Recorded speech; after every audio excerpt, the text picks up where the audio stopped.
अस्सलामुअलैकुम दोस्तों, कुछ दिन पहले की बात है। रशियन टीवी पर एक लड़की से 1.5 घंटे का इंटरव्यू लिया गया। वो लड़की कोई और नहीं बल्कि काला जादू करने वाली एक खतरनाक जादूगरनी थी। वो पिछले कई सालों से जादू की प्रैक्टिस करती है और अब इस काम में माहिर बन चुकी है। इस खतरनाक जादूगरनी से 5 ऐसे सवालात पूछे गए जिनके जवाबात सुनकर आप भी हैरान रह जाएंगे और मुसलमान होने पर फख्र होगा। आपको इस वीडियो में दिखाएंगे कि वो क्या सवालात थे और क्या जवाबात दिए गए। मगर इससे पहले अगर आप इस चैनल पर नए हैं, वीडियो को लाइक करें, चैनल को जरूर सब्सक्राइब कीजिए। तो चलिए स्टार्ट करते हैं अपना काम डाउन।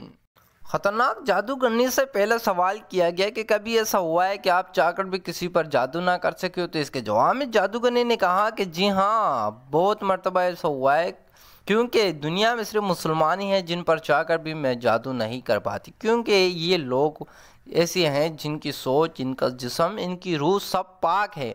5 वक्त की नमाज पढ़ते हैं और हमेशा अपने रब से राब्ते के अंदर रहते हैं। इसीलिए मैं जब भी इन पर जादू करने की कोशिश करती हूँ कि शैतान के ज़रिए इनके दिमाग पर कब्ज़ा कर लूँ, तो अजनबी सी ताकत जो कि मुझे हल्का या डूम इनके पास मौजूद होता है और मुझे ऐसा करने से रोकते हैं और मेरे इस काम को मुश्किल बना देते हैं।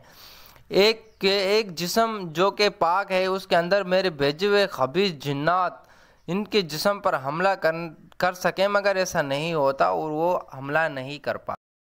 इंटरव्यू ने खतरनाक जादूगरनी से दूसरा सवाल पूछा कि क्या आपको लगता है कि इनका खुदा मेहरबान और सच्चा है। तो इसके जवाब में जादूगरनी ने कहा कि मेरे लिए तो नहीं बल्कि इनके लिए बिल्कुल है, क्योंकि मैं जब इन पर नजरअंदाज होने की कोशिश करती हूँ तो कोई चीज मुझे बहलाकर फेंक देती है। मैं किसी भी शख्स को इमेजिन करके उस पर कब्जा कर सकती हूँ, मगर जब भी मुसलमानों की बारी आती है तो इसका तस्वुर मेरे दिमाग से मिटा दिया जाता है। मैं नहीं जानती कैसा क्यों होता है, मगर ये बात जाहिर करती है कि मुसलमान किसी की हिफाजत में है। इंटरव्यू ने तीसरा सवाल पूछा कि क्या ऐसा सिर्फ मुसलमान के केस में होता है। तो इसके जवाब में जादूगरनी ने कहा कि जी हाँ, मेरे साथ तो ये सिर्फ मुसलमान ही के केस में होता है। अल्लाह अकबर।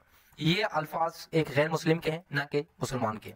और अल्लाह रब्बुल इज्जत ने कुरान मजीद में फरमाया, मैंने जिन्नों और इंस को अपनी इबादत के लिए पैदा किया है और जो भी मेरी इबादत करके मेरा कर्ब हासिल करता है, अल्लाह ताला उसकी हिफाजत के लिए फरिश्तों को मामूर फरमा देते हैं। अल्लाह रब्बुल इज्जत हमारी दुआ सुनता है और शयातीन से हमारी हिफाजत फरमाते हैं। आज तक के लिए इतना ही।